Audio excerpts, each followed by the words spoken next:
नमस्कार, आप देख रहे हैं हमारा खास शो शुद्ध सियासत। मैं हूं आपके साथ आलोक द्विवेदी। लगातार तीसरी बार सत्ता में आकर इतिहास रचने वाली नरेंद्र मोदी सरकार की तीसरी पारी शुरुआत में ही हिचकोले खाती नजर आ रही है और सरकार को एक के बाद एक मुद्दों पर बैकफुट पर जाना पड़ रहा है। आज यूपीएससी परीक्षाओं में सीधी भर्ती यानी लेटरल एंट्री के मामले में भी मोदी सरकार को यू टर्न लेना पड़ गया। दरअसल यूपीएससी ने 17 अगस्त को केंद्र सरकार के अलग अलग मंत्रालयों और विभागों में 45 पदों पर सीधी भर्ती का विज्ञापन निकाला था। ये संयुक्त सचिव, उप सचिव और निदेशक जैसे मिड लेवल पदों पर अलग अलग फील्ड के एक्सपर्ट की भर्ती का महत्वाकांक्षी फैसला था ताकि प्रशासन में विशेषज्ञों को जगह मिल सके, जबकि ऐसे पदों पर अब तक आईएएस नियुक्त होते रहे।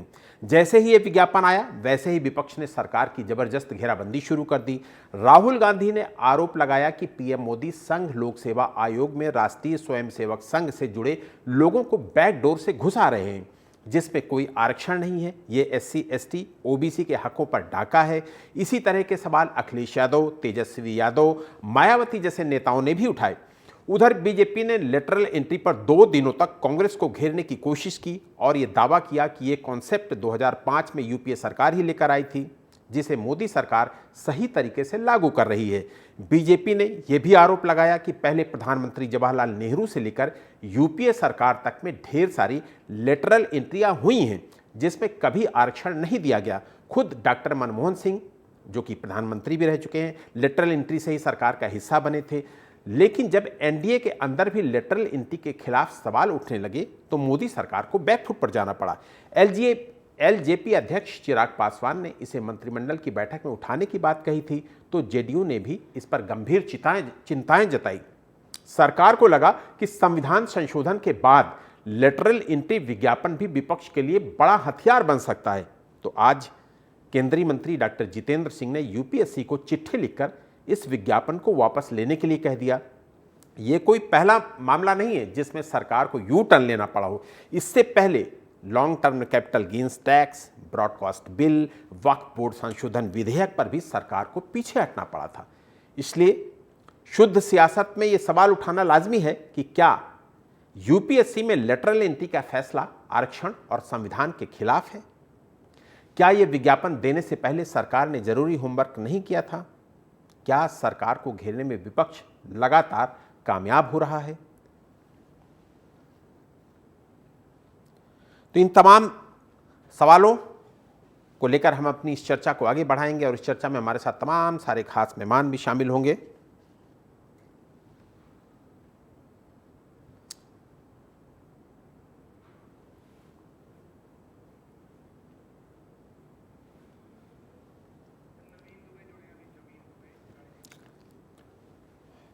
नवीन दुबे जी हमारे साथ पॉलिटिकल एनालिस्ट, वो हमारे साथ जुड़ चुके हैं।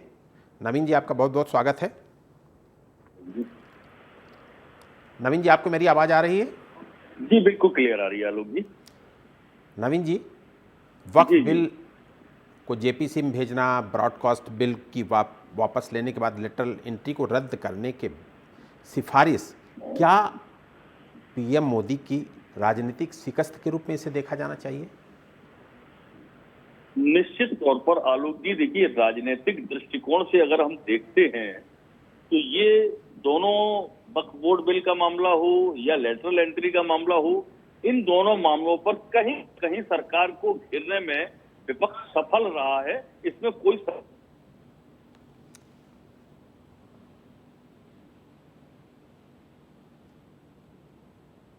तो नवीन जी की आवाज हमें प्राप्त नहीं हो पा रही। जी नवीन जी। जी आलोक जी, लेटरल एंट्री अब आ रही है आपको आवाज? हेलो जी नवीन जी, आप कंटिन्यू करिए, आपकी आवाज मुझे सुनाई पड़ रही है।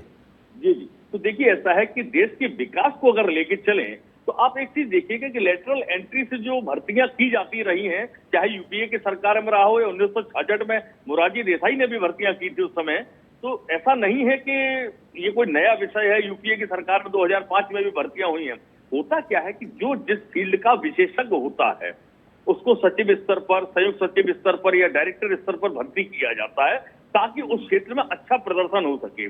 और वास्तव में ये अगर आप देखें, पिछली जो भी भर्तियां हुई हैं 2018 में भी हुई हैं, तो उन विभागों का प्रदर्शन बहुत अच्छा रहा है कारण यह है कि उन विशेषज्ञों ने वहां पर अपना कंट्रीब्यूशन दिया है। जी नवीन जी।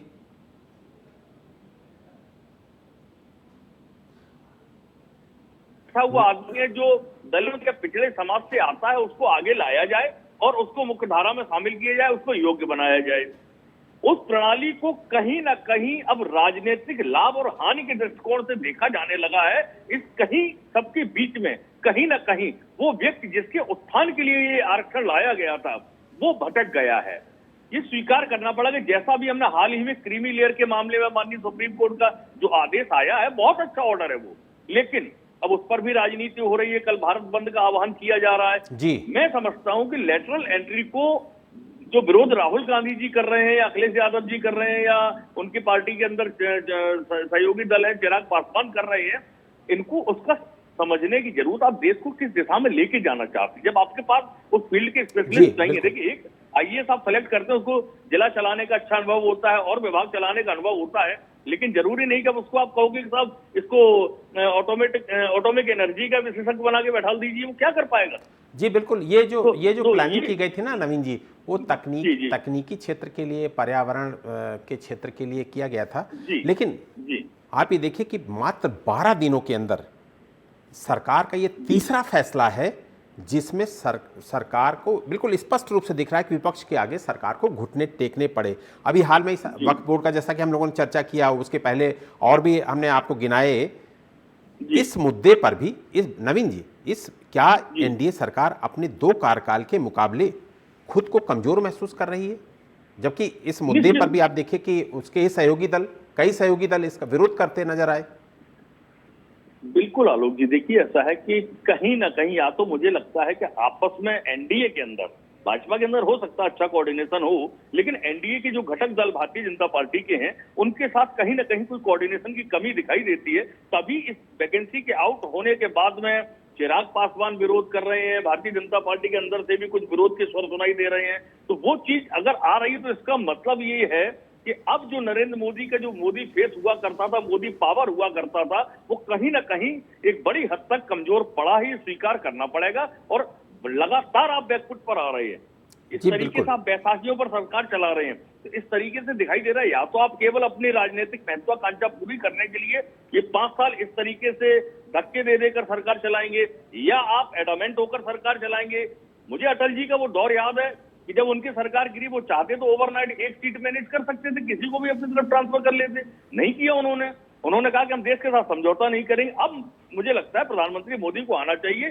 बड़े फैसले लेने के लिए आप जाने जाते रहे हैं, आप बड़ा फैसला लीजिए, सरकार जाती है तो जाए, लेकिन आप इतिहास में दर्ज होंगे कि आपने देश के क्वालिटी के साथ कंप्रोमाइज नहीं किया। ये चीज जो हो रही है, ये क्वालिटी के साथ समझौता है। मैं समझता हूँ इसके दूरगामी परिणाम देश के लिए बड़े भयावह होंगे।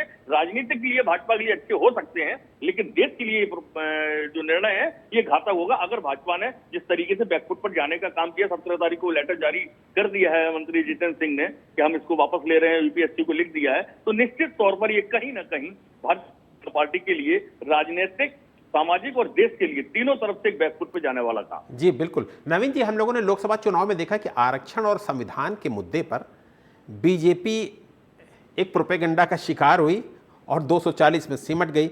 इसलिए मुझे लगता है कि लेटरल एंट्री के मुद्दे पर भी विपक्ष फिर से राजनीति करे और सरकार पर आरक्षण विरोधी होने का टैग लगे। मुझे लगता है इससे बचने के लिए ये विज्ञापन वापस लिया गया है। बाकी आप इसमें आपकी प्रतिक्रिया भी चाहूंगा। नहीं, देखिए आलोक जी, एक चीज तो बड़ी स्पष्ट हो गई है। अब आपने जब बैकफुट पर आप चले गए, यानी कि आपने विपक्ष के जो आरोप थे उनको सच साबित कर दिया, स्वीकार कर लिया कि विपक्ष जो कह रहा है वो सही कह रहा है। अब विपक्ष अगर ये एजेंडा चला रहा है कि भाई संविधान खत्म कर देंगे, ये अब ये विपक्ष ने एजेंडा चलाया कि भाई आपका आरक्षण चला जाएगा, आरक्षण छीना जा रहा है, और ये प्रमाणित हो गया लेटरल एंट्री के जरिए, क्योंकि भारतीय जनता पार्टी की सरकार ये कन्विंस करने में, जनता को समझाने में असफल रही है कि देखिए ये देश के अच्छे के लिए है और आरक्षण ना कभी किसी का छीना गया है ना छीना जाएगा, ये कन्विंस नहीं कर पाए। दूसरी चीज होती है जो भारतीय जनता पार्टी का मदर विंग है आरएसएस भी जनता के बीच में जाने से अब परहेज करती दिखाई दे रही है 2024 से लोकसभा चुनाव परिणामों से पहले से। तो मुझे लगता है कि कहीं ना कहीं या तो आप ये कह लीजिए कि मोदी मैजिक या मोदी फेस का जो जलवा हुआ करता था, जो रुतबा हुआ करता था, उसके आगे इन्होंने आरएसएस को बौना कर दिया था, संगठन को बौना कर दिया था, कार्यकर्ताओं को बौना कर दिया था। अब उसकी परिणति दिखाई दे रही है कि कार्यकर्ता, आरएसएस और सब लोग पीछे चले गए हैं। वो कहते हैं भाई मोदी जी आप ही आगे थे, तब करिए आगे आके। तो मुझे लगता है सरकार चाहे भारतीय जनता पार्टी की हो या यूपीए की रही हो, इस तरीके के फैसले आपको लेने पड़ेंगे। लेटरल एंट्री आपको चाहिए, नहीं चाहिए तो उसका रूप बदलना पड़ेगा। विशेषज्ञ तो आपको रखने पड़ेंगे।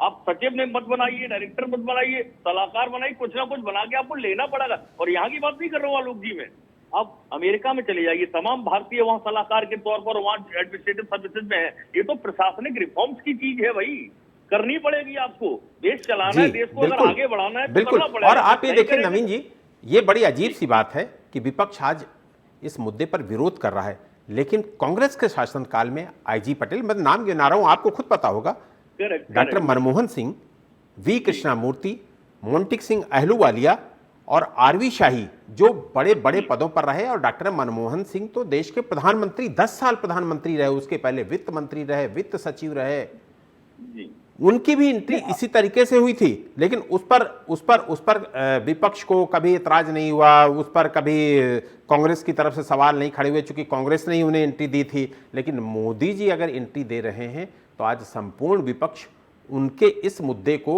आरक्षण से जोड़ रहा है, संविधान से जोड़ रहा है।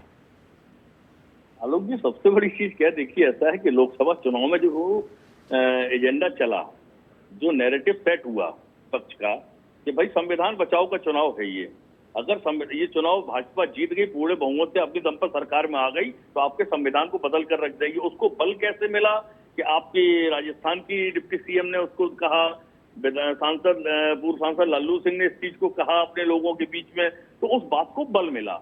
तो विपक्ष इस चीज को पूरे तरीके से जनता के बीच में कन्विंस करने में, लोगों को समझाने में कामयाब हुआ। उसका नतीजा ये होगा, उत्तर प्रदेश जैसे बड़े स्टेट के अंदर आपकी अपनी पार्टी भारतीय जनता पार्टी के बाद 33 सीटों पर आप सिमट कर रह गए, तो कहीं ना कहीं आपको नुकसान उठाना पड़ा। अब मोदी सरकार ने एक चीज देखी कि जो इस तरीके की परिस्थितियां बन रही हैं, ये हमारे लिए बहुत हार्मफुल है।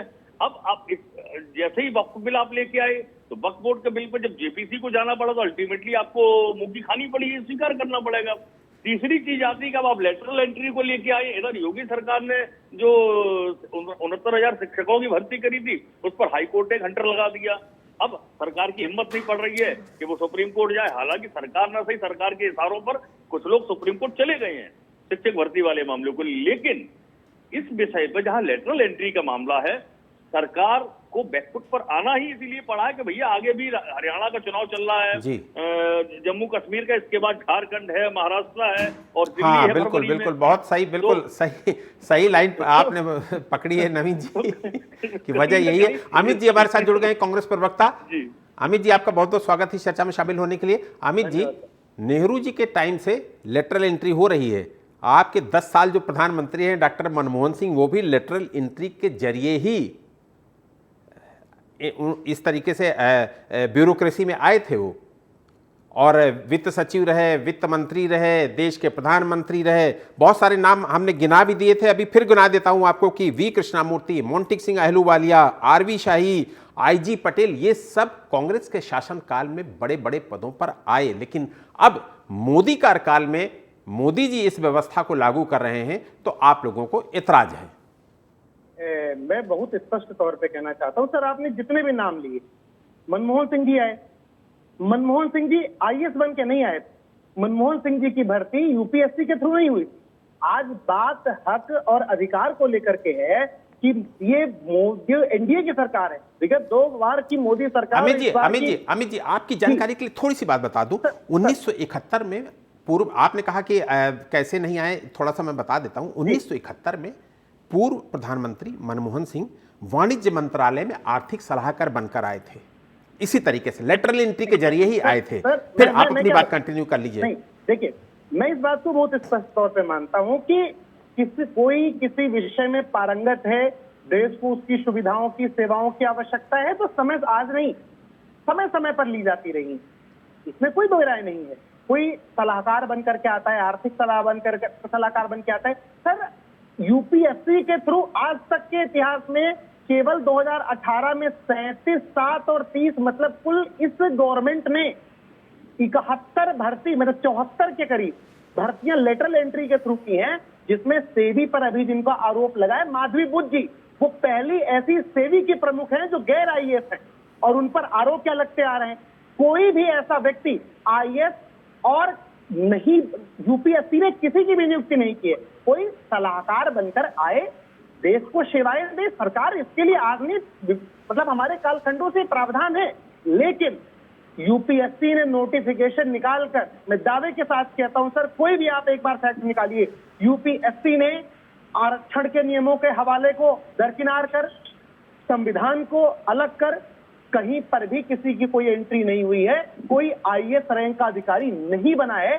जो भारतीय जनता पार्टी और नरेंद्र मोदी की ये चाहते हैं कि हमारे लोग गुरु को, फिर क्या मतलब रह जाएगा जो 10 बाई 10 के कमरों में रह करके आईएएस की तैयारी करने के लिए अपना जीवन सर्वस्व न्यौछावर कर रहा है, इसका क्या अर्थ रह जाएगा सर।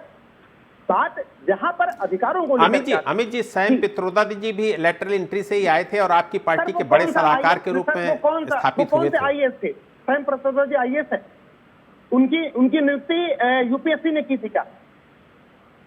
अच्छा, मतलब डायरेक्ट यूपीएससी से नहीं करना चाहिए था, मोदी जी को डायरेक्ट एंट्री कर देनी चाहिए थी। सर इसका अरे कोई चीज सिस्टम से कर रहे हैं तो उस पर विरोध है। कोई सिस्टम नहीं है सर, बिल्कुल नहीं विरोध है। अच्छा। इसकी पूरी भर्ती यूपीएससी के नोटिफिकेशन के थ्रू आई है। ये नोटिफिकेशन आम बच्चों के लिए, जो आम अभ्यर्थी हैं, जो कैडर के आईएएस हैं, उनके लिए होता है, वो नियमावली होती है। अगर यूपीएससी के थ्रू कोई भर्ती की जा रही है तो यूपीएससी की अपनी नियमावली है, उसके तहत होना चाहिए। देखिए, जब इन्होंने 2018 में की, जब इन्होंने 7 भर्ती और की, 37, 7 और 30 के क्रम में, तब हमारा विपक्ष कमजोर था, तब भी हमने इन बातों को उठाया था और कांग्रेस पार्टी और समूचे विपक्ष ने इसकी भर्त्सना की थी। लेकिन सरकार को तो सत्ता का गुमान सवार था, उन्होंने नहीं माना। इन्हीं बातों को लेकर के जब हम लोगों ने देखा कि सरकार किस प्रकार से अपने अधिकारों का दुरुपयोग मतलब कर रही है, अपने अधिकारों का दुरुपयोग और जनता के अधिकारों का कुछ छीन रही है जो उसे संविधान द्वारा प्रदत्त है, इन्हीं बातों को लेकर के हम जनता के बीच चुनाव में गए कि सरकार आरक्षण इसी प्रकार से खत्म करना चाहती है, संविधान इस प्रकार से खत्म करना चाहती है। लोगों ने हमको सम्मानजनक विपक्ष की भूमिका में जनता ने बिठाया और आज हम बैठे हैं सशक्त आवाज की तरह। ये एक बार नहीं कर पाएंगे कुछ भी गलत जो देश की जनता के खिलाफ होगा, जो लोगों के खिलाफ। अमित आप हमारे साथ बने रहिए। हमारे साथ अशोक पांडे जी भी बीजेपी प्रवक्ता हैं, वो हमारे साथ जुड़ गए हैं, उनसे भी एक सवाल ले लेता हूं, फिर आपके पास आता हूं। अशोक पांडे जी, आपको मेरी आवाज आ रही है? जी जी नमस्कार आलोक जी। अशोक पांडे जी, एनडीए सरकार की तीसरी पारी में ये चौथा मौका है जब सरकार को विपक्ष और जनता के विरोध के आगे यू टर्न लेना पड़ा। इससे पहले सरकार को भारी विरोध के कारण ब्रॉडकास्ट बिल, आपको पता होगा लेकिन फिर भी मैं गिना देता हूं, ब्रॉडकास्ट बिल वापस लेना पड़ा, वक्फ बिल ठंडे बस्ते में डालना पड़ा, कैपिटल गेन टैक्स में बदलाव करना पड़ा और अब लेटरल एंट्री वाले मुद्दे को भी वापस लेना पड़ा। क्या ये बीजेपी के 240 में सिमटने का साइड इफेक्ट है? जी बिल्कुल नहीं आलोक जी, ये भारतीय जनता पार्टी की बात नहीं है, ये बात है देश के लोकतंत्र की। और देश के लोकतंत्र का सम्मान हमेशा जनहित में होता है। अगर कोई भी बिल है, उस बिल का अगर कोई विरोध हो रहा है तो हम उसको बैकफुट पे नहीं मानते, हम उसको यह मानते हैं कि यह जनहित में आवश्यक है। अगर हमारा विपक्ष या हमारी जनता उसको नहीं चाह रही तो पुनः उसको लाएंगे। कोई बिल ठंडे बस्ते में नहीं डाला गया है, ना उस बिल को खत्म किया गया है, उन बिल को पुनः लाया जाएगा, पुनः नई तैयारी के साथ हम लाएंगे। आज अगर उसका वक्त नहीं है, टाइमिंग सही नहीं है तो पुनः उसको लाएंगे, लेकिन उसमें बैकफुट पे जाना उसको नहीं माना जाता है। यह लोकतंत्र का सम्मान है और लोकतंत्र में सबका सम्मान, जनता का सम्मान, उनके जो संवेदनाएं हैं, जो हमारा विपक्ष है उसका सम्मान ये रखा जाता है, वो हमने किया है। बताएं। जी बिल्कुल। और राहुल गांधी जी आप पर आरोप लगा रहे हैं, वो कह रहे हैं कि संविधान और आरक्षण की व्यवस्था को हम हर कीमत पर उसकी रक्षा करेंगे, बीजेपी को लिटरल एंट्री के जरिए आरएसएस और अपने आदमियों को भरने की इजाजत नहीं देंगे, इन साजिशों को बेनकाब करेंगे। संविधान को ताक पर रख के, संवैधानिक शक्तियों को न मान के आज सर्वाधिक दुरुपयोग जो संवैधानिक शक्तियों का हुआ है वह अगर आप देखिए तो विगत 71 सालों में जो कुछ भी कांग्रेस सरकारें रही हैं, चाहे वो मिलीजुली सरकारें रही हैं, जो भी सरकार रही है उन्होंने कभी संविधान का पालन नहीं किया, संविधान को कभी सम्मान नहीं दिया। न जाने कितनी संविधान, आज भी राहुल गांधी संवैधानिक शक्तियों का जो है वो दुरुपयोग करते हैं, संवैधानिक शक्तियों का अपमान करते हैं। वो राहुल गांधी अगर अन्याय के खिलाफ आवाज उठाते हैं, राहुल गांधी अगर बेरोजगारी के खिलाफ आवाज उठाते हैं, तो आपको संविधान सम्मत नहीं लगता? अरे वाह, इस देश के साथ ये राहुल गांधी ने इस देश को राहुल गांधी ने इस देश को मजबूत बनाने का काम किया।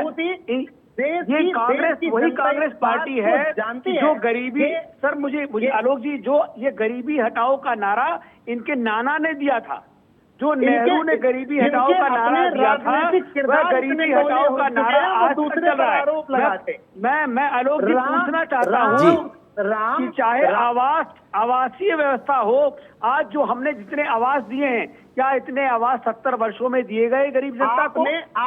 आपने महंगाई दी, आपने राम मंदिर के नाम पर, राम के नाम पर सैकड़ों एकड़ों जमीनों की आपके शीर्ष नेतृत्व, जो आपका जो शीर्ष नेतृत्व, आपकी टॉप ब्यूरो, आपकी टॉप लीडरशिप है, उसने जमीनें हड़पी। टाइम्स इंडिया की रिपोर्ट है, आप समझिए ना इस बात को। आपने राम के नाम पर वालों को गड्ढे दिए, बारी बारी से एक एक करके बोलेंगे तो लोगों, यही वामपंथी मानसिकता है, यही वामपंथी मानसिकता है कि वह प्रभु राम को भी जो कटघरे में खड़ा करते हैं, जो राम के अस्तित्व को नहीं मानते थे। आलोक जी, मैं आज ये बात कह रहा हूँ आपसे, जो राम की व्यवस्था को नहीं मानते थे, जो प्रभु राम को नहीं मानते थे, आज वह राम के नाम पर कब्जा करने की बात कह रहे हैं।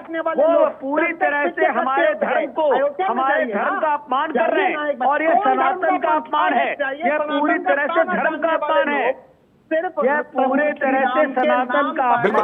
अमित और अशोक आपके पास आऊंगा, नवीन जी के पास चलते हैं। नवीन जी, मोदी 3.0 में बीजेपी 240 में सिमट गई, क्या इसकी वजह से सरकार को अपने कई बड़े फैसले वापस लेने पड़ रहे हैं या ठंडे बस्ते में डालने पड़ रहे हैं? अमित जी आऊंगा आपके पास, अशोक जी आऊंगा। नवीन जी, आपने मेरी बात सुन ली, मेरा सवाल सुन लिया? बिल्कुल जी, आप कंटिन्यू। देखिए आलोक जी, देखिए ऐसा है कि इधर भारतीय जनता पार्टी के साथ बहुत कठिन दौर चल रहा है इस समय, क्योंकि उसके बाद जो दोनों सहयोगी दल हैं उनकी विचारधारा और भारतीय जनता पार्टी की विचारधारा में जमीन और आसमान का अंतर है। भले ही आईएसआई की अशोक जी, नवीन जी पॉलिटिकल एनालिस्ट के रूप में हमारे पैनल में बैठे हुए हैं, उनकी बात सुन लीजिए। ये बात जारी नहीं, आप एक बयानों को ले लीजिए, आपको कांग्रेस पूरे तौर पर आईएसआई के साथ, अरे ठीक है, अशोक की बात सुन लीजिए पहले। अशोक की बात सुन लीजिए, उसके बाद फिर आप जवाब दे दीजिएगा। इन्होंने देश की गरिमा को गिरवी तक अशोक जी, एक सवाल आपसे ही है। अशोक जी, एक सवाल आपसे ही है मेरा। हेलो अशोक जी, एक सवाल आपसे है। सवाल ये है कि जैसे आपने कहा कि ऐसा कोई ठंडे बस्ते में नहीं गया है, बाद में वापस आएंगे, ये करेंगे, वो कर दो। आप मुझे ये बता दीजिए, क्या केवल चुनावों को देखते हुए आपने इसको बैकफुट पर लेने का फैसला किया है? पहली चीज। और दूसरी चीज ये है कि क्या इसका आप स्वरूप बदल के वापस इसको लेके आएंगे केवल इसलिए कि आपको जिस तरीके से आपके सहयोगी दल दबाव बना रहे हैं, आपने वक्फ बोर्ड बिल को जेपीसी में भेजना पड़ा, आपको सहयोगी दलों का दबाव था, और लेटरल एंट्री वाले विषय में भी आप, मुझे लगता है कि अब आप यूपीएससी के थ्रू ना आके बतौर सलाहकार अपॉइंट करेंगे जैसे पहले सरकारें करती रही हैं। अभी अमित जी ने कहा। अमित जी, आपसे एक मेरा सवाल ये है कि अगर अमित जी, प्रखर जी, अमित जी कांग्रेस से, अमित जी, मेरा सवाल आपसे ये है कि अगर ये यूपीएससी के थ्रू ना होकर लेटरल एंट्री बतौर सलाहकार लाती है मोदी सरकार, तो आप क्या स्वागत करेंगे, समर्थन करेंगे, ये बता दीजिए। देखिए, मैं आपको बहुत स्पष्ट बताऊं, जहां पर भी संविधान की, बेरोजगारों की, जहां पर युवाओं की अधिकारों का हनन होगा, ये बेरोजगारी किसकी देन है? देखो, शर्म आनी चाहिए इनको, कांग्रेसियों को। अमित जी, देखिए, शर्म आनी चाहिए कांग्रेसियों को कि ये बेरोजगारी आज इस देश में किसकी देन है? आज इनको शर्म नहीं आ रही है कहने में कि जिस देश को इन्होंने कटघरे में खड़ा किया है, जिस देश को इन्होंने मनरेगा पकड़ाया है, जिस देश के हाथ में इन्होंने कटोरा पकड़ाया है, मुफ्त मनरेगा को कोस रहे हैं आप, क्या बात करते हैं? जिस देश को इन्होंने कटोरा पकड़ाया है, आज उस देश की बात कर रहे हैं। आलोक जी, जेपीसी का मतलब होता है जिन्होंने इस देश के नौजवानों को गुमराह किया है। आज ये लोग उस तरह की बात कर रहे हैं। आज जेपीसी का मतलब होता है joint parliamentary commission. Joint parliamentary commission का मतलब है कि जो भी रिपोर्ट आएगी वह ज्वाइंट पार्लियामेंट्री कमीशन के थ्रू आएगी और इस रिपोर्ट को हम मान्य करेंगे। हम वक्फ बोर्ड पे किसी तरह से पीछे हटने के लिए तैयार नहीं है। और आपको मैं बता दूं कि यह भारतीय जनता पार्टी का प्रधानमंत्री नरेंद्र मोदी का फ्लोर टेस्ट है और फ्लोर टेस्ट में प्रधानमंत्री नरेंद्र मोदी जी विजयी होंगे। आप पूरी तरह से मान लीजिए ये आईएसआई के हाथों में खेलने वाली संस्था का नाम कांग्रेस है, जो आईएसआई के हाथों में खेल रही है, जो आईएसआई की कठपुतली है उसका नाम आज कांग्रेस है। आईएसआई के हाथ में खेलने एक नहीं 10 प्रमाण मिलेंगे और ये देश के लोग राहुल गांधी को बाहर का रास्ता दिखाएंगे। ये देश भारत देश के नागरिक राहुल गांधी को बाहर का रास्ता दिखाएंगे। बहुत जल्द समय आ रहा है। आप देखिए ये आईएसआई के हाथ में कठपुतली है। सर सुनिए ना मैं नवीन जी की बात कर रहा हूं। अमित एक छोटा सा सवाल आपसे ले लेता हूं।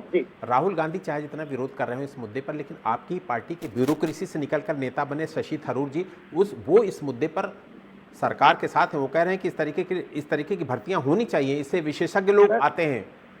देखिए मैं आपको बहुत स्पष्ट बताऊं, जहां पर भी सरकार संविधान सम्मत काम नहीं करेगी, जहां पर भी सरकार किसी के अधिकारों का हनन करेगी, जहां पर युवाओं को प्रताड़ित करेगी, उस पहली पंक्ति में आप हमारे नेता राहुल गांधी जी को पाएंगे। आप पहली पंक्ति में वहां पर पाएंगे। और हम यही नहीं, सड़क से लेकर सदन तक मुखर होकर के सरकार की ईंट से ईंट बजाएंगे और उन लोगों को बताएंगे। बिल्कुल वक्त कम है, चर्चा को यही विराम देना पड़ेगा। अमित जी, अशोक जी और नवीन जी, आपका शुक्रिया करूंगा। लोगों ने पीएम मोदी को कि जो पिछली दोनों पारियां देखी हैं उससे ये पारी मैच नहीं खा रही है। राजनीति या सत्ता में परसेप्शन सबसे बड़ी चीज होती है। ये परसेप्शन ही सरकार का एक बाल बनाता है और ये परसेप्शन ही किसी सरकार को पंगु कर सकता है। इसलिए जहां तक परसेप्शन की बात है, इस पारी में मोदी सरकार स्ट्रांग गवर्नमेंट का परसेप्शन देने में कामयाब नहीं हो पा रही है। ऐसे में पीएम मोदी इस परसेप्शन को कैसे तोड़ेंगे, ये देखना वाकई दिलचस्प होगा। बहरहाल मुझे दीजिए इजाजत और आप देखते रहिए देश और दुनिया की बड़ी खबरों के लिए TV27 न्यूज। नमस्कार।